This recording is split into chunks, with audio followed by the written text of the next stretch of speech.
Buenas tardes, soy Rocío Barreiro, soy abogada, soy asesora parlamentaria, consultora y fui invitada por el ICAP para concurrir a este breviario, el cual me pareció una excelente oportunidad para poder desmitificar algunas cuestiones que en la opinión pública o en el común de la gente creemos que son de alguna manera determinadas, pero en realidad la teoría y la práctica parlamentaria nos indican que son de otra.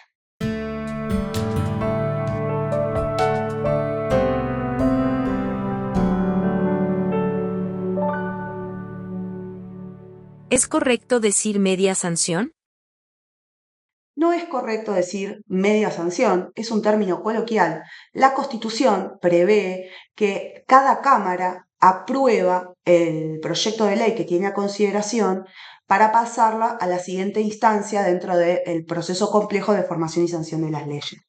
En realidad, la sanción es completa una vez que se completan los pasos de aprobación en cada una de las cámaras, ya sea de cámara de origen a cámara revisora o de cámara de origen a cámara revisora y de vuelta a cámara de origen porque la revisora realizó modificaciones.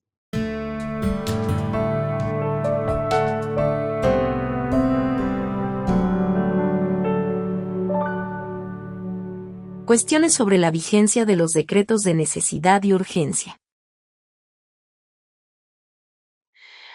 Siempre se generan debates o preguntas cuando un presidente o presidenta emite un decreto de necesidad y urgencia respecto de desde cuándo es aplicable y hasta cuándo es aplicable. La Constitución y la Ley 26.122, sancionada en el 2006, nos dan las respuestas sobre estos temas.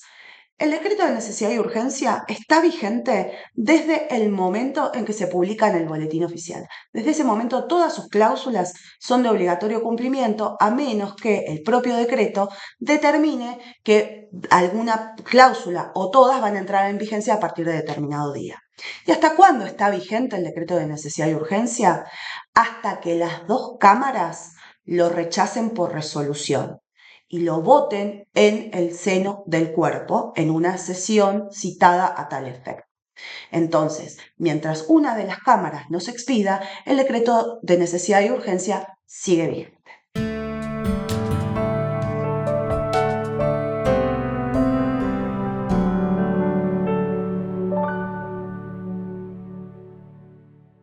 ¿A quién pertenece la banca del legislador?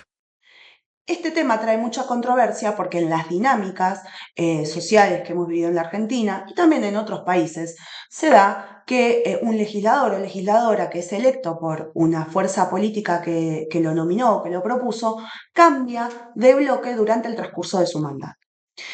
Entonces, la pregunta se suscita respecto de si el legislador o legisladora que actúa de esa manera está legitimado o no a hacerlo.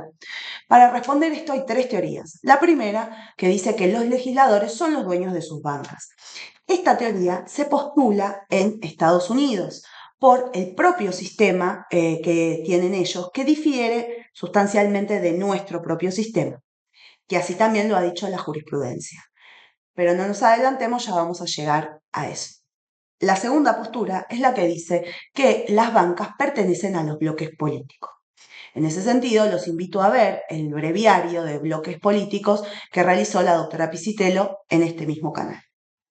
Pero volviendo al tema que nos ocupa, el partido político nomina al legislador.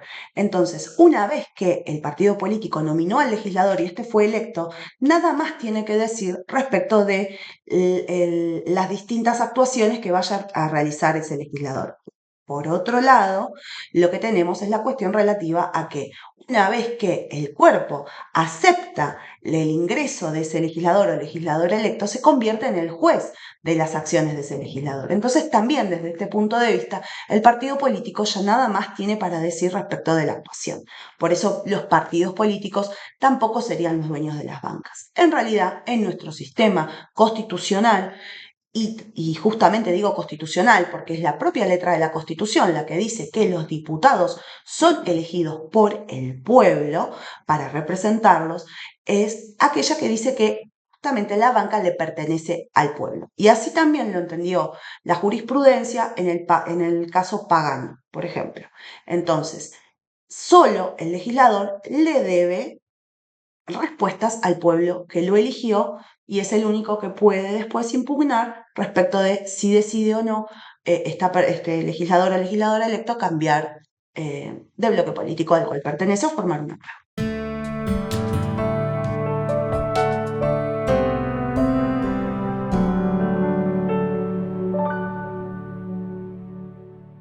¿La tarea del Congreso es solo legislar?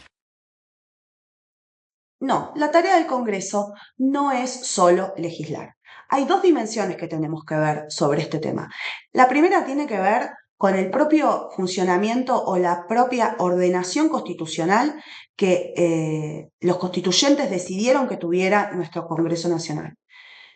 La tarea del legislador o del cuerpo en sí no es solo sancionar leyes o aprobar o desechar proyectos, sino que también hay otras funciones como pueden ser las del control.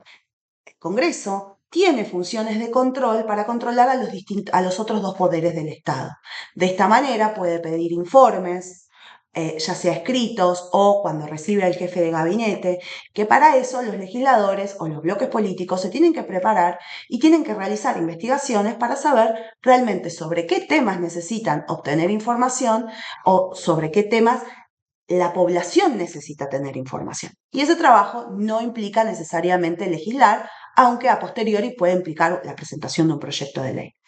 Pero también tiene otras funciones, como es, por ejemplo, la de controlar los gastos que realiza el Poder Ejecutivo, ya sea sancionando el proyecto de presupuesto nacional, ya sea controlando luego las rendiciones de cuentas respecto de cómo fue utilizado ese dinero que fue aprobado luego de la sanción del presupuesto nacional. Y después hay otra dimensión que tenemos que estudiar, que es netamente la cuestión de la legislación. El sancionar leyes implica problemas que pueden surgir respecto de la dinámica legislativa. ¿Qué hablamos cuando hablamos de dinámica legislativa? ¿Cómo se va incorporando esa ley que se sanciona y que todos festejamos o no festejamos, pero que se incorpora en el ordenamiento jurídico y que empieza a ser obligatoria? Empieza a jugar en conjunto o en tándem con otras normas que ya existen. Entonces, la tarea del legislador también es procurar que no se susciten los problemas que nosotros conocemos como inflación normativa o contaminación normativa. La inflación legislativa se da cuando hay proliferación de normas. Entonces, puede suceder que en una norma diga que está permitido A y en otra norma diga que no está permitido A, generando contradicciones y generando problemas dentro del sistema. La contaminación normativa se da cuando se sancionan tanta cantidad de normas que no sabemos cuáles están vigentes y cuáles han dejado de estarlo. Esto ha pasado en nuestro país y por eso también hubo una tarea legislativa que tuvo que ver con justamente ver cuáles eran las normas que estaban vigentes y cuáles no respecto de una figura que se llama delegación legislativa, que es cuando el Poder Ejecutivo está autorizado por el Congreso a ejercer de manera excepcional la función de legislar. Entonces, estas dos dimensiones nos muestran que en realidad el Congreso no solo tiene que emitir leyes. Entonces, cuando hacemos los análisis de cuánto trabaja el Congreso a través de si sanciona muchas leyes o no, estamos perdiendo de vista estos dos aspectos sustanciales que hacen a la calidad legislativa, tanto a la calidad del procedimiento como a la calidad del ordenamiento jurídico en sí.